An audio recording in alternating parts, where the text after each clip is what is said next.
about ready to get going. Thank you to everybody who has taken time out from the festival, and also thank you to our candidates. If you have not been paying attention to the District 1 City Council race, from stage left we have Councilmember Lisa Herbold, we have Brendan Colding, and we have Phil Tavel. Big round for everybody coming out on a Sunday afternoon, including yourselves. Up here on stage, I'm Tracy Record. I'm co-publisher of the West Seattle blog, along with my husband Patrick Sand in the green shirt. Our son Torin Record Sand is videographing for us, and so it's always been something of a family operation. Patrick, our goal with this is twofold. One-fold is to ask some questions that we don't think have been asked a lot. We also did that with a series of interviews that we did recently with the individual candidates and published on our website. The other one is to try to keep this moving so that everybody can get on with their day, because I moderated a big forum here 2 years ago during the mayoral election, and I remember standing out in the sun for 2 hours was interminable for pretty much everybody. So we'll try to keep this going, and my husband's going to explain the rules. So the idea is this is maximum output of information because the ballots will be arriving at your homes very soon. The candidates are seated in alphabetical order from left to right. We will begin with Lisa for the first question, and then go Brendan and Phil. And then on the next question we'll go Phil, Brendan, Lisa. There will occasionally be questions for an individual candidate. All questions, the candidates have exactly 30 seconds to answer, save for the last question, which will have 1 minute. We have already solicited questions on the West Seattle blog, so we will not be taking questions from the audience, so that they can have the candidates can have the maximum amount of time to answer the many questions. Thank you all that you sent, and for some, as Tracy said, have not been asked. So with that, we will begin. All right. First question, again, Councilmember Herbold will answer first.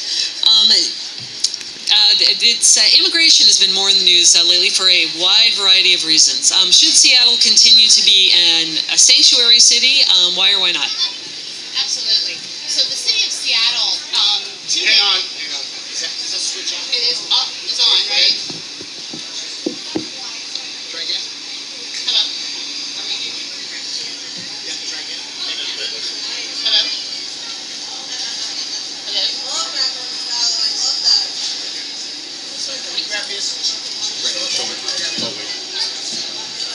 Hello. We know this one works. So Get close. Got it. 2 days after 9/11, the city of Seattle, along with county leaders, stood together with Police Chief Gil Kurokowski to call for the city to pass a new law that prohibits law enforcement for inquiring about somebody's immigration status. The reason why law enforcement officers from across the country have come out in favor of this law here and in other jurisdictions is because it makes communities safer. Immigrants will not come forward and let police know that they are either witnesses or victims if they are afraid of having their immigration status questioned.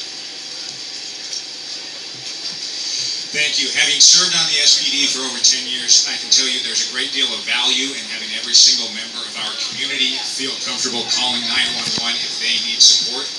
I was involved in codifying local ordinance into department policy with regard to that. I will say, though, that when there is some sort of dangerous fugitive or someone that ICE has concerns about that they want to request local law enforcement assistance, we should be willing to do that.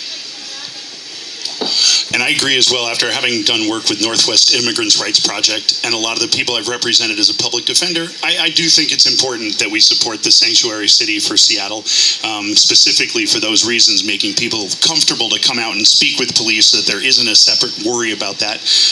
But again, as Brendan just said, also being able to take care of people who are dangerous to our community, we need to be able to do that. Thank you. Okay, a follow-up question to that, and again, this time we'll start in the other direction. Phil first, then Brendan, then Lisa. What's the city's role? What do you think is the most important thing that the city does or can do in terms of supporting immigrants? I mean, one of the most important things you can do is actually providing information and providing information easily accessible in all different languages so that if people who are not English speakers can go to the website, can go to a court, can go to a community center and actually access that information and also access help and support from both lawyers and people who understand what the immigration laws are. I think that's something that we need to do. We need to put out there. We need to be out in the communities in a multilingual way so that people can understand their rights. I agree that having things in multiple languages is important. We learned several years ago that there was an issue in some immigrant communities where streetlights weren't working, and the reason was because the only way for people to know to call in about a broken streetlight was by reading a sign that was printed in English.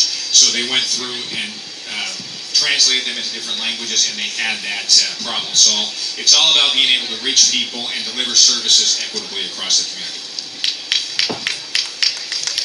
Translation services won't do it alone. I, since being a city council member, have voted to fund legal services for immigrants who are facing deportation cases. The city of Seattle and the King County have together formed a partnership in providing legal services. In addition, for District 1, I have worked to bring the Ready to Work program to High Point, as well as a citizenship class to the immigrant residents of our district. We have to fund not just ways of reaching people and educating people about their rights, but programs that will help them exercise them as well.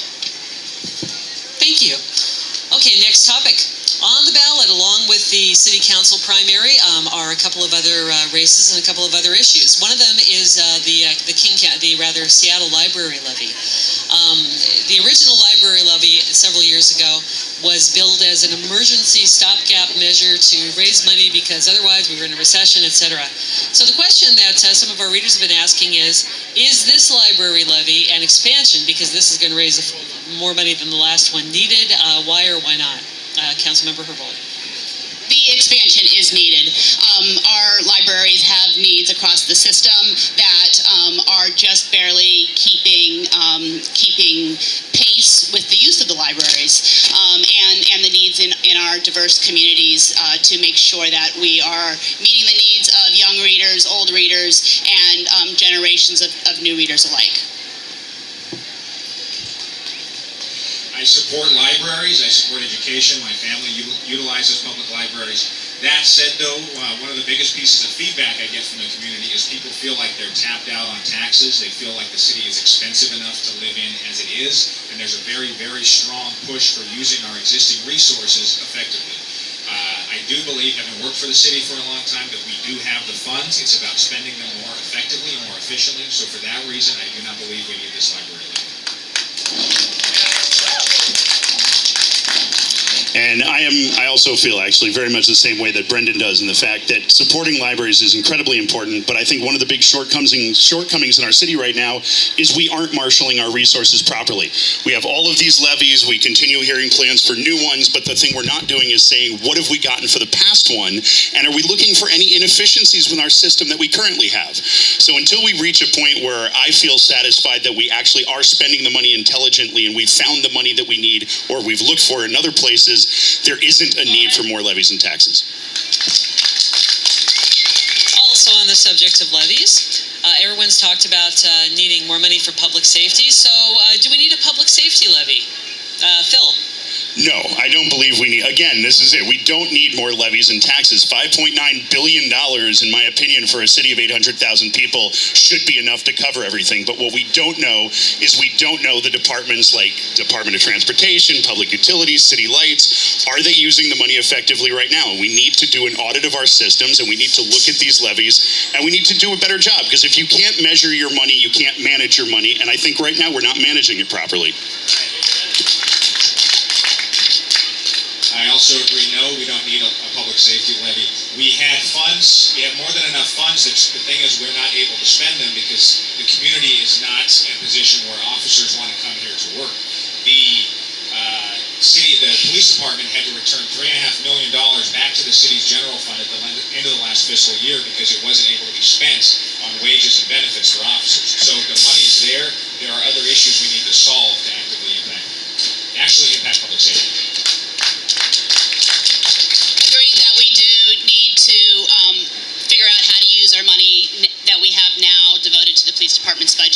order to recruit officers to meet our hiring goals. We have fallen behind in our hiring goals, much like many large cities in the nation. 85% of large cities are not meeting their hiring goals. It's not a question of more money. It is a question of recruiting officers to work in these positions. I recently voted to pass a $10,000 hiring bonus for officers, either new officers or officers that are moving laterally. Okay, on the subject of money, so there's some fears that a recession may turn up in the not too distant future. So you're in the city council. If any one of you are elected or re-elected, as the case may be, what's the first place? And you're told you have to make a dramatic cut in the city budget. What's the first place you'd cut? Please include the name of the department in your answer. Councilmember Herbolz first. The first place I'd cut the First Avenue streetcar project. This is a project that does not have transportation associated benefits. It's really an economic development project for downtown. We have sufficient bus services to meet the riders in that corridor, and that would be a great use of funds, both for other transportation needs, but also to avoid the costs that are going to be associated with paying off the bonds that are anticipated to be taken for that project. Thank you. I'll be honest, this isn't something I've thought of before, but as I spent the last few seconds thinking of it, I don't think it's going to be about cutting from one department. I think it's going to be about doing a top-down review of our services and finding where we can cut. I think all of the services we have are there for a reason. It's not about depriving people of something that they rely on. It's about having the courage and the strength to figure out where we can tighten our belts and, again, use our resources effectively. Yeah, I think one of the first thing is to look at the Seattle Department of Transportation, to look at some of the projects they've got for adding some of the green median strips and things like that, because I've seen a lot of them around the city not get upkeep, and so you put this in, you spend the money, but then you don't spend the money intelligently going forward. Also, with respect to, sort of the bike lanes and the things we've done in the streets, we need to take a look that if we're worried about a recession coming, are those the best places to spend money? And again, Mayor Durkin had made a call for having each department come up with 5 to 10% where they could actually cut their budgets. Thank you. Speaking of transportation, which has come up in at least 2 answers, everybody wants a light rail tunnel to the junction. However, no one yet has said where this third-party funding might come from, and certainly that's going to be something that's going to go before the city council. In this case, I'm going to break with the format of left to right, right to left, because Councilmember Herbold has been involved in the elected leadership group with the light rail project, and certainly she's had the opportunity to give some thought to that. So I'd like each person to answer, what will we be talking about in terms of possible funding for this to cover the costs of the tunnel if there's a proposal? Yeah. So I think we have to go both ways. We both have to identify additional funding, but we also have to look at reducing costs through cost engineering. That has happened with the proposed tunnels in other segments of Sound Transit 1 and 2. The actual tunnel costs were reduced as we got closer to 100% design of the project. But second, third, fourth-party funding, it is going to be necessary one way or another. And I believe that the interest of this community in having a tunnel so as not to disrupt the district will provide the momentum for that to happen. I also support the tunnel, and I do believe that we have a once-in-a-lifetime chance to get this right. It will be about finding creative solutions to fund this. People are tapped out on taxes. They don't want more property taxes. At the same time, we do need to get this right. I think it will be about identifying private sector partners who could benefit from this. I think working with businesses whose employees commute from West Seattle to downtown and elsewhere will be key. That will be part of making Seattle a more business-friendly community going forward. We're very early right now in the planning process, so we don't actually know even how much money we're going to have to raise. But going to companies like Nucor Steel and to the port, who are going to be tremendously affected by whatever comes through, I know they're willing and interested in playing a part of that. And we do need to look at public-private partnerships. When we talk about the stations that are going to be coming here, looking to private businesses to be part of that, to sponsor some of it. So there are clearly, from the conversations I've had, people on the private side that would love to help, and there are entities that are going to be affected by this that want to take part in in making certain that we have got a lowered version. Thank you. All right, so let's say we can't find the money. There's no way. We can't reverse engineer. We can't tax it. Who knows what reason might come up. So if it's going to be all elevated, and the responses start with Phil and move in the other direction, do we build light rail anyway?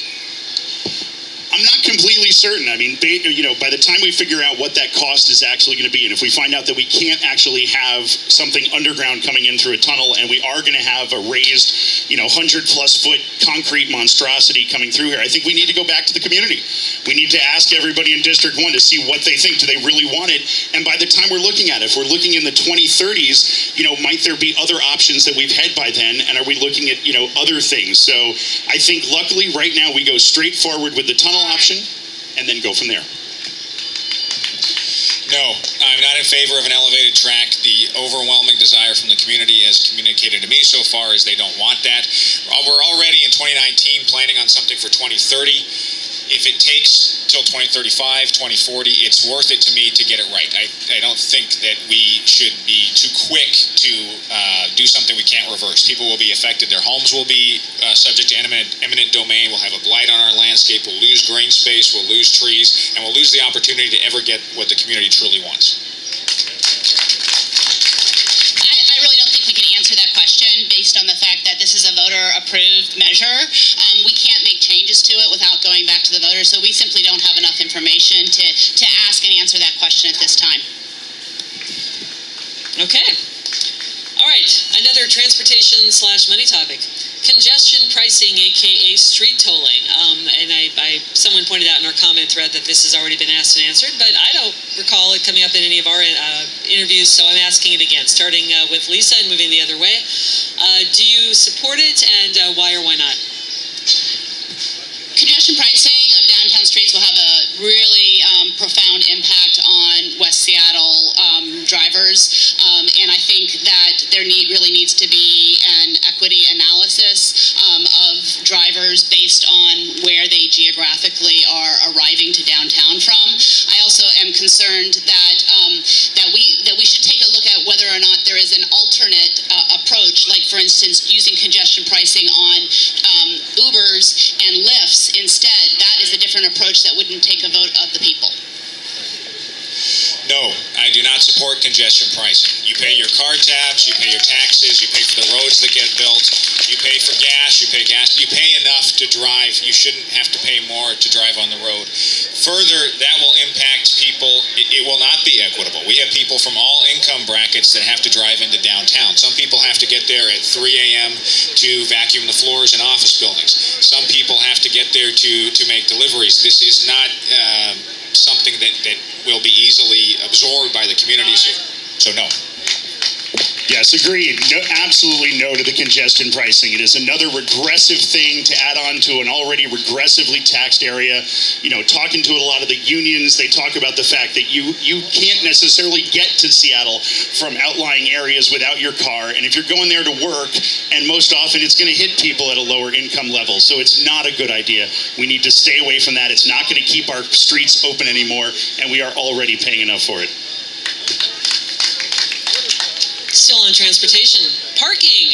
The city has loosened the rules on how parking is or isn't required in developments based on whether you're in a frequent transit zone. So the question is, has the city gone far enough or not far enough in terms of changing those rules? Phil, and move to the left. I definitely think we've already gone far enough, if not potentially too far. I know looking at the new ADU, DADU legislation, we're not going to get a report about the effectiveness of that until 2021. And that bothers me that we're going to have that much change without that much insight into how that's affected neighborhoods. And the fact is, parking is how you get around when you're driving a car, and you need to be able to access the areas of both the city and District 1. So I think we've already gone potentially too far, and we don't need to go any farther until we know the impacts of what we have now. I believe we've already gone too far, and I'd like to see us actually go in the other direction. Currently, you're not required to install parking in a new building if you're within a quarter mile of a bus stop, which is most areas of District 1. So what I would like to do is actually go back to requiring adequate parking, and this is something that I have believed all along, and I've had reinforced reinforced as I've spoken with people within the community. I know my own neighborhood's getting crowded. The neighborhood around here, I mean, look around today, it's hard to find parking. We can't absorb anymore. We've gone too far. We need to go the other way. I was actually the only council member who voted against the legislation to expand the areas in which developers can build developments without parking. So I too think that we really should not be treating this issue as a cookie cutter approach. We need to be looking at individual neighborhoods and not just sort of willy-nilly exempting parking requirements in those buildings. Transportation still. Recently, we had a pedestrian death in West Seattle. I haven't seen either any of you of candidates allude to this or come, make a call for further action on pedestrian safety. This was pointed out by some of our readers. So, is there anything more that we should be doing in terms of pedestrian safety? It's been a city emphasis, and yet people are still dying. Lisa. Thank you. So the location where the accident occurred is a location where community members have previously submitted applications for Your Voice, Your Choice awards to fix that intersection. I'm looking into whether or not we should get the Seattle Department of Transportation to act now rather than waiting and relying on the community to put forward an application for funding to address that. Obviously dangerous, it's not an intersection, but a dangerous crossing. Thank you. When fatalities happen, the last thing I would want to do is use them publicly to promote myself. But for that reason, I haven't said anything about this publicly, but I will say we do have issues with pedestrian safety in many parts of the city. Highland Park has their issue. There are issues on Delridge I know that I'm concerned about because I live right there. There are always things we can do to engineer to make pedestrian and vehicle traffic a little safer. My biggest concern is we can absolutely do a lot more. And one of the things that truly bothers me is the fact that a lot of times SDOT's not willing to do anything until something happens. Yet people in the community actually come out and tell them that there are spots that are dangerous that need to be fixed, and the response is they won't do anything until something happens. I've been working actually with the bowling alley over on Oregon. The crossing across Oregon to get to both the church and the bowling alley is incredibly dangerous. SDOT came out, looked at it, and told us there were several things they would do, and then there was zero follow through at all. And they even said that putting in a crosswalk and lights would just give pedestrians a false sense of security. I disagree. Next topic, which encompasses everything from transportation to pretty much anything that we can discuss, climate crisis. Starting with Phil and moving in the other direction, what more, not less, what more can and should the city be doing? So just overall, you're saying? Yep. Well, I mean, look, the fact is there are a lot of issues. There's public safety, there's homelessness, there's transportation, there's affordability. These are the things we talk about on the campaign trail. The things that don't get talked about enough, which really should, are the gaps between the haves and have-nots in our society. The fact that we're not working too much about sustainability and worrying about the carbon footprint in the city, and also in the future about clean and fresh water for the city. There are a lot of issues that are not the hot topics for politics, that are not the ones that get and drive the vote, but that we need to be talking about, and that's what we should do. If I understand the question correctly, I believe we do need to be doing more in our response to homelessness. Currently, we're obviously not doing enough. We're in crisis, as I've been saying all along.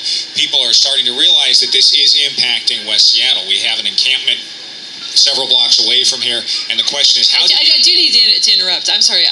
That wasn't the question that I asked. What I asked is what more should the city be doing about climate change? I mean, certainly, maybe homelessness is related in a way, but not directly currently. I'm sorry. Okay, climate change. Here's my plan for climate change. We obviously do need to impact our own carbon footprint. I've spoken about this before. I like the idea of creating an incentive program for our businesses and our universities and other entities to go for carbon neutrality. In my mind, that would also involve a carbon credit program where they could pay into a fee that would be used to support people who are looking to make improvements to their homes to reduce their own carbon footprint. Recently, organizations like Puget Sound Sage and Got Green have come to the city with a proposal for a Green New Deal, a way to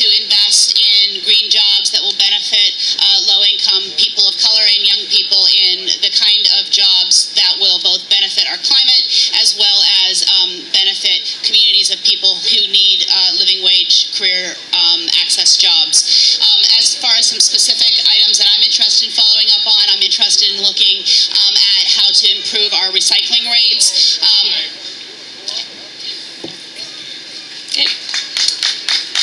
Also a related topic, asked by a reader, trees. We see some wonderful examples here in Junction Plaza Park, but there are certainly also some concerns about the city's canopy. What do you support for the city maintaining and increasing tree canopy? Lisa. Sure. I have been called by some as the Lorax council member for my efforts to address illegal tree removal here in District 1. We need to strengthen our tree ordinance, just very simply said.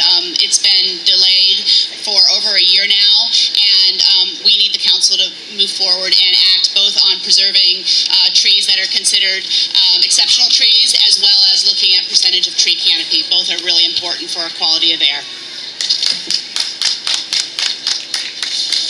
I think trees are important. I own a number of trees on my own lot. I think one area the city could help is by assisting homeowners who may have questions about the stability of their trees. We sometimes have trees fall in the wind, which is dangerous. I think the city could do more to educate people about how they can remove hazardous trees and help with replacing them. I know that can be an expensive thing and that's dangerous, but if people can have more support from the city, we can keep and replace a lot of our current trees and our green space. So I sit on the board of directors of the Seattle Green Spaces Coalition, and one of the things we constantly talk about is the tree ordinance with Seattle, and the fact that we really do need to protect our tree canopy, because we have an incredibly green city, and I just had some visitors here pointing out how very green and wonderful it is, and I think sometimes we lose sight of the fact that it's okay to take down some trees for some of our development and the way we grow, but we're not protecting enough and making sure that we have open spaces, we have access to trees and green spaces for people, and I think a lot of it is just educating the public about what we need to do and how we maintain our canopy. Thank you. All right, on to a category that plays into a few things we've talked about already. Looking over behind you guys, I see over on the side of Jefferson Square the sign for Tango Card. They're an interesting company because they have dozens of good-paying jobs based here in West Seattle. There's a fair amount of companies like that. Certainly, tiny companies power the economy, but we don't have enough companies of that size. And so something that has come up over the years and no one's really addressed yet, and I'm interested in any of your ideas, starting with Phil, because certainly traffic would be better if more people didn't have to leave the peninsula to work. What could or should the city do to increase the West Seattle job base? Well, I think one of the things we really could do is we could actually add a telecommuting hub somewhere here in District 1. I know talking to a lot of the technology companies in the city, they would be very interested in investing in something like that. And especially in this day and age where we have the technology to commute from home and do things via technology, we need to expand that as much as possible. And I think one of the biggest things for our city, we just need to be more inviting to companies to be able to open and start businesses here. Make it easier to get into space, get access to the local communities, get the word out about potential new jobs. And so it's promoting prosperity in the Office of Economic Development. I think in general we can do a lot more as a city to promote West Seattle as a very unique and important and special place within the city, and a place that does have a great deal of talent and a certain amount of space. There is office space here. There are a lot of very talented people here. It will of course it's of course ideal for people to not have to commute too far to work. That would be a good way to address our congestion issues. But as a District 1 council member, that would be one of my priorities, is to promote the very special district of West Seattle and South Park to businesses and make them want to locate here. I think the best way to support the development of a job base here in West Seattle is really to support our small business districts from all over the peninsula. We think a lot about the Junction, but there are several other small business districts that provide living wage jobs for people, and areas like, for instance, South Delridge are really looking for greater support and assistance to help those small businesses in those areas thrive and grow and attract new businesses. Clearly, South Delridge represent. Yay. East-West Seattle. Thanks to everybody for coming out from wherever you're from, by the way. On to the topic of housing. We asked a millennial person this question. We've had a lot of debates over what the city should be doing to fund more affordable housing. Certainly, as Councilmember Herbold was in the thick of, we had the attempt at the head tax. That was going to raise some money for it. We have a housing levy. We have other things. What more do we need to do in that, or is there more that we need to do? Lisa? Yeah, absolutely. We need to use the authority that was granted to us by the state legislature last session to allow us to bond to build new affordable housing. This is something that I worked to do in 2017 to get the city to use its bond authority. We've done it once and we need to do it again. The state legislature will allow us to use an increment of existing sales tax. It's not a new sales tax, and then we borrow against it, and then we use that increment of sales tax to pay the bond. We are going to be announcing within the next couple weeks a doubling of our housing investment with this resource. I'm going to say what I've been saying all along, which is that we've already upzoned in the interest of creating affordable housing, but we've created an exception that swallows the rule by allowing the in lieu of fees to supplant the obligation to build that affordable housing. So what I want to do is go back to revisit the MHA and require that affordable housing be built in upzoned areas. And the reason that's important is that it avoids gentrification and it solves that issue we were discussing in the last question about keeping people close to where they work, because there are jobs that pay all across the spectrum here in West Seattle. So yeah, the MHA, the Mandatory Housing Affordability Upzone, the in lieu of fees that developers can pay into to avoid building affordable housing units in their structures are way too small. And that money needs to be allocated so it stays in the neighborhood that took the development, because the whole point is getting affordable housing where the development is going in, and it doesn't happen unless the fees are bigger and the money has to stay in that community. Also, we have to lower the barriers for the not-for-profit developers. We need to speed things up so that it is easier and cheaper in this city to develop. And in general, whether it's business or development, a lot of times, especially with the not-for-profit development. Thank you. Also on that subject, so the recent ADU and DADU bill that the council finalized, the mayor signed it, I think within the past week or so. Each of your comments on the effects of this and whether you support it or etc. Start with Phil. So I am concerned with the owner occupancy things being taken out of that legislation. I think it makes it too easy for someone to buy a house, maximize that lot, and then walk away, and they don't have to worry about the impact of livability on a neighborhood. At the same time, I also worry a little bit about the parking requirements with respect to those developments. In general, I don't mind lowering those standards so that people can build more on their property if they want to get that extra revenue and provide extra housing, but it feels like it's been set up more for people that are not in those areas to be able to do that and then walk away. I also have concerns about the recent ADU legislation. On the one hand, a lot of the feedback I've gotten from the community is there are a lot of people who would like to build on their own land and use that as an income source for them, which is something that I want to support. And I also like that idea of having another source for affordable housing in the community. At the same time, there are concerns. For example, the disappearance of single-family zoning throughout some of our neighborhoods, to the extent that that could occur, and also the parking issue. So it's a step in the right direction, but it's far from perfect. Agreed, far from perfect. I had an amendment to require ownership of a property before a second ADU would be allowed on a property. My colleagues did not support that amendment. But nevertheless, I don't think this legislation should be seen as neighborhood destroying. There's only about 400 going to be built per year. That works out to 1 per 12 square blocks per year. So it's not like we're going to be seeing these all over the city. It is neither a solution to our affordable housing crisis, nor is it going to destroy neighborhoods. Housing and homelessness. On the topic of homelessness, starting with Lisa, what never gets talked about that we should be talking about?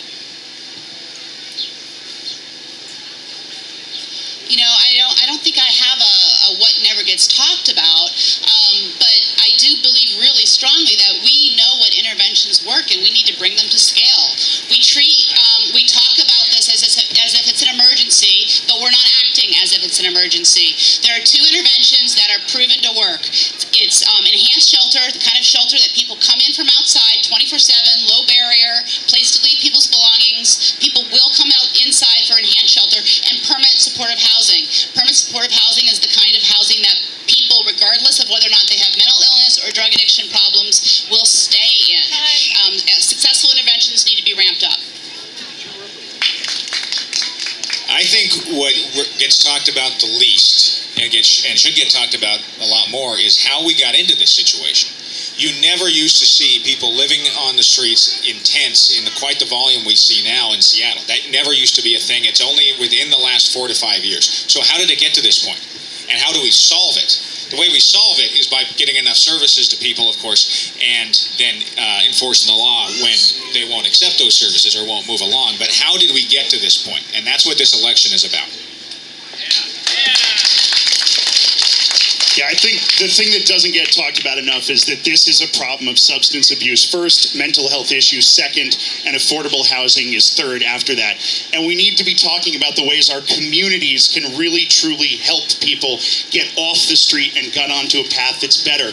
And we're not talking about that enough. We're not talking about spending the money on those services, because when I go out and I talk to people who are living on the streets, this is about mental health and substance abuse issues more than anything else, and the failure of our community to make that the priority to help those people. Thank you. Related topic. In our recent interviews with each of you, we asked about Camp Second Chance, which is the only city-sanctioned encampment in West Seattle. For anyone who's not familiar with it, it's on it's in the very southeast edge of West Seattle. Currently, it's in an extension of its period in which it'll be allowed on the Myers Way parcels, which are city-owned land.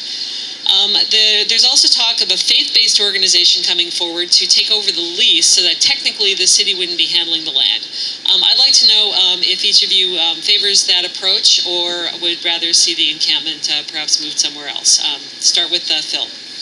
Well, I think there are a lot of things that are good that are happening at Camp Second Chance. I think one of the things that doesn't get looked at is there was someone that actually embezzled $150,000 from that camp. And I think right now we're also looking at leadership in that camp that is spending a lot of money on the administrative side. I would love to see a private group like a Union Gospel Mission come in and take that over if they're going to do a good job. We need to support those things, but the city's got to follow through on its promises to the neighborhood, that if Camp Second Chance is there were things that were supposed to be done about increased security, about fixing the roadways, the sidewalks, improving the business district that haven't happened. I think organizations like Camp Second Chance are doing better than we can do by letting people just remain on the sidewalks and in the parks, but I don't think they're a long-term solution. Hang on.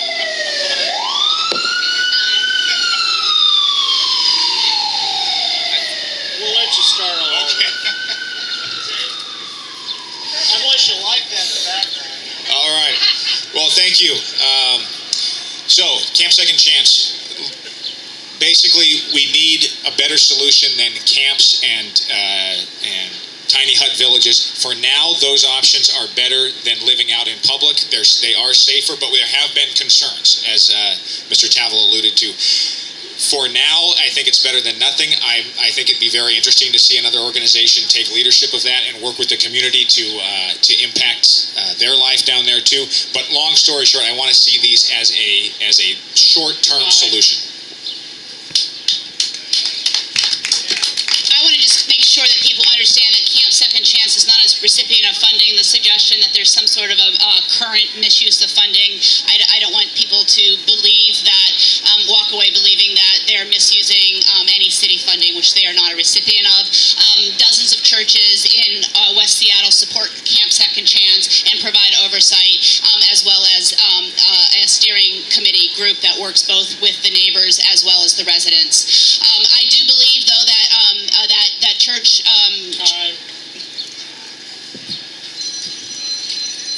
Okay, so in West Seattle we have about 100,000 people. Are we reaching, is the city reaching all of them, and what more could be doing to make policy making and participation more inclusive? Lisa. Well, I think what I've been doing as a council member for this district is setting a new bar for constituent relations in the city. The Seattle Times recently said that I have set a new bar, and I hear constituents from other parts of the city saying that they wish I was their council member because of the responsiveness that I have to their concerns. So both through a response to system in our office that addresses specific issues brought to my office, as well as working with the community with my office hours. I endeavor to have more access.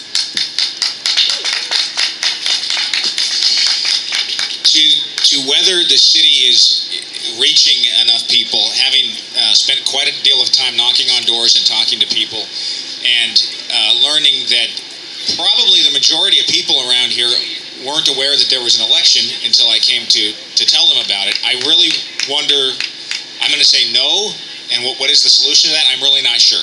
I think a lot of it is, a lot of these things have to be self-initiated by people, but the fact that the city clearly isn't doing enough to communicate exactly what's going on. No, I think a lot more needs to be done. You know, an hour a week in your district is not enough. An hour a day probably isn't enough. You need a constant daily presence. The whole point about having districted elections is about having a representative and a part of your government that is in your district, that is accessible every day, and that takes the opportunity to reach out, not just send out a notice that there's going to be a meeting in this location, but make sure that you go out and get those people. I know in the Morgan Community Association, when we went around and put a notice on everybody's house about learning about MHA, we had 130 people show up. That's the kind of thing that needs to happen. All right, we just got a couple more questions to go. One thing that's come up from East-West Seattle over the years, and there's still not a solution for it, is the fact that Delridge, the greater Delridge sense, East-West Seattle, is a food desert. The Delridge Grocery Co-op continues to attempt to open there, but that's not the only solution. What would you do about the Delridge Food Desert, Phil? So one of the first things I want to do is I actually want to put together a commuter shuttle that for the Sunday farmers market here in the Junction, we actually have a shuttle bus that would go around West Seattle, through Delridge, through South Park, and around from 9:30 to 2:30 that would be able to bring people here. So you could actually, at least on that one day, have free access to shopping in this part of the town. But also we have to look and see what we could do. I know a lot of the grocery stores say that they don't want to go there because they don't make the extra money off of the deck chairs and the coolers and the things like that. So maybe there's a way to still find someone that's willing to come in and participate. So I don't feel that bringing... So I live right on Delridge Way, and I can tell you it is a food desert. Whenever we need something, it's minimum 30 minutes door to door. So we definitely do need a grocery store there. I think it's about finding a location and actively contacting the Safeways, the Met Markets, the QFCs, whomever, and incentivizing them to come experience this rich community and get involved because it's a need. All we currently have are gas stations. That's not healthy. That's not affordable. We definitely need to proactively reach out to a grocery store business and get them right onto Delridge. So livable neighborhoods mean neighborhoods that have grocery stores within walking distance, like I think many of us experience in their neighborhoods. I live in one of the Delridge neighborhoods, and like Mr. Colding, do believe that we need grocery services in our neighborhood, not vehicles to take us to grocery services in other places. So I'm working with Northwest Harvest to bring a mobile food pantry to Delridge, and I've also been in conversations with Food Lifeline to talk about a non-profit grocery store to get some of the issues that Mr. Tavel raised around costs. Thank you. We have one more question, and then each candidate will get to make a 1-minute closing statement, anything of that they would like to say to you. But the last question will be asked by my partner. You have 1 minute. This question is about what one of our former presidents called the vision thing. For the next few minutes, you may not talk about any topic that has been brought up so far. You will be cut off if you do. We're taking them all out of here. Police, homelessness, housing, they're off the table. 2 years from now, what do you think will be the topic that no one saw coming? 2 years from now, what will all of these folks say, where did that come from? And who are we starting with? Phil. No, we'll start with Phil. 2 years from now, nobody saw it coming today. All topics we have discussed are off the table. Go. I think one of the things that's out there is the access to fresh water for Seattle in general, that the pipelines that we have that come to our reservoirs, I was talking to a couple of former hydro engineers about the fact that those pipes are incredibly old. We're talking 40 to 50 years old. There has not been a plan that's been put in motion, and if we have some large enough seismic event, we could potentially be cut off from those reservoirs and that clean water for up to 2 months. Now, as we've seen, we just had some seismic activity here. We had it down in California. We know things are changing, and especially when it comes to that type of tectonic action, we don't see it coming ahead of time. And if something happened out of the blue before we'd ever gotten around to retrofitting and upgrading those pipes, we could lose something. That is one of those things that we need to start planning for now, because if we get taken by surprise, that is something that will cost this city and the people of this city quite dearly. So we need to be ahead of that, and we need to be on top of it.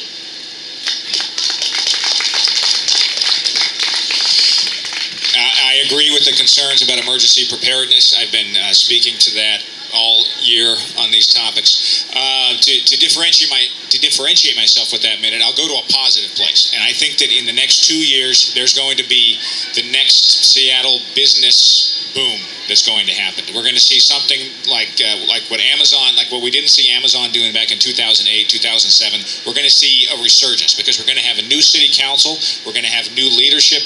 We're going to be planting seeds, and something very powerful that we're not thinking about right here. The 100 or so of us who are here right now aren't thinking about it, but I remember walking through South Lake Union in 2007 when I first lived here, and it was a desert. Whoever would have thought that you would have what you have there now. But it's like thinking of a color you can't imagine, right? Something like that is going to happen within the next 24 months. I guarantee it. I think the change of our workforce, because of the change of the structure of labor and of jobs, is really something that is right around the corner. We see a lot of jobs being converted from regular employment, where people earn a minimum wage, safe and sick leave, the laws that we fought so hard for, being converted to what are called contract employment jobs, the kind of jobs that don't get the benefits that we in labor have fought for centuries to have. I also think related to that, there is going to be a rude awakening for us as we see industry moving more towards automation of jobs, relying less on people to deliver the goods and services that we need. And we really, it's critical for our economy. It's critical for people being able to afford to live in this region, and it's critical for fair, good wage, livable jobs in this area for us to get on top of that. Thank you. Okay, and now for the 1-minute closing statements, and this time we'll shake up the order a bit. Mr. Colding got to be second on just about everything, so you get to go first. And then we'll do Phil and then Lisa. Thank you, Tracy and Patrick, for hosting this. I really appreciate this event. I really appreciate the Summerfest for hosting this, and I'm so inspired to see all of you here. It's great to see people attend an event like this and to learn. This is the first day forum we've had. Sunday afternoon's a great time for these, and what I'm really grateful for is this is the first event that my family's been able to see, and I love you, Bren, Greg, Dan, Danielle, and Ann. And I'm sorry. I just want to say that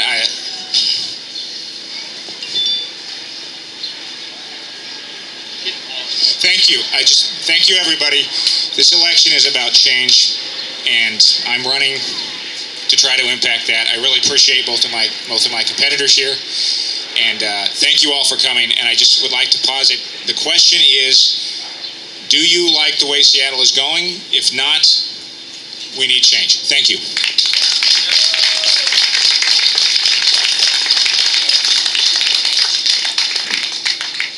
Same thing. I truly believe that Seattle can do better, and I appreciate all of you coming out today to listen to us and hear our answers and to spend the time to get to know us, see us after this and talk to us, because elections are important. And remember, last time, 4 years ago, we only had 17,000 people out of 61,000 show up to vote, and we need more. We need people to take part in their community, that if you don't think things are going right, you listen and you vote and you take your opportunity to make that change.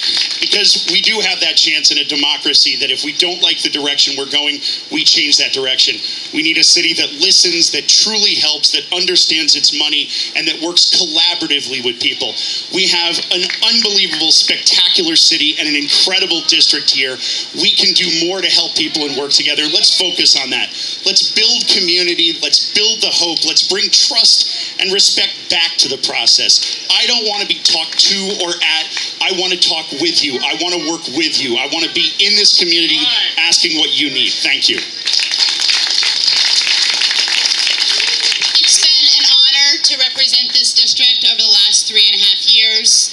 You know, I feel really strongly that I have done so much to elevate the voices of people in this district, and you are not going to have somebody who works harder for you than I do. I hear on the doors, every day I go out in the doors door knocking, I hear people who tell me that how much they appreciate getting a response to an email they sent to my office. I'm hearing that every day. I spend a 3 to 4 hour shift, and there's always at least 1 or 2 people. I bet you people in this room here have received troubleshooting responses from me. When I have spent my time and my staff's time working with you to figure out how to bring fair city services, fair delivery of city services to address a problem that you have identified, not one that I've identified, one that you have. And I believe that the best of our democracy is when you have elected officials who will lift your voices to solve those small problems so we can work together on the big ones. Thank you. All right, thanks again from this side. If you're just showing up, we have Councilmember Lisa Herbold, Brendan Colding, and Phil Tavel. The primary election is on August 6th. However, ballots will start arriving probably about this Thursday. King County Elections is mailing them out on Wednesday. We will have coverage of this later on our website, westseattleblog.com, including video recording.